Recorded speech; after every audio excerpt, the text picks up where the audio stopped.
ఈ ముగ్గురు పెద్ద మనుషుల్ని గీడే కొట్టి చంపినోడికి బహుమతి పైసల్ 20 లక్షల రూపాయలు.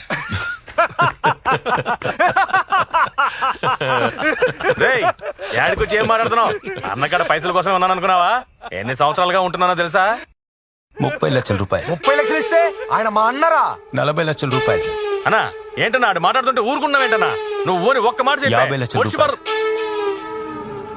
ఏంట్రా పెంచుకుంటూ పోతున్నావు? 60 లక్షల రూపాయలు. పొడితే రాగాడిని. నువ్వు జరుండే అన్నేదో చెప్తున్నాడుగా. 70 లక్షల రూపాయలు. ఉండనా అన్నా, నేను గేటు దగ్గరికి పోయి ఎవడూ రాకుండా చూసుకుంటా అన్నా. 80 లక్షల రూపాయలు. 80 లక్షలా? రే జరగరా. గప్పుడు ఈ 80 లక్షలకి లాక్ చేద్దామా? ఇది 80 లక్షలు సమంగా పచ్చుకుని వీళ్ళ సంగతి ఏంటో మేము చూసుకుంటామన్నా.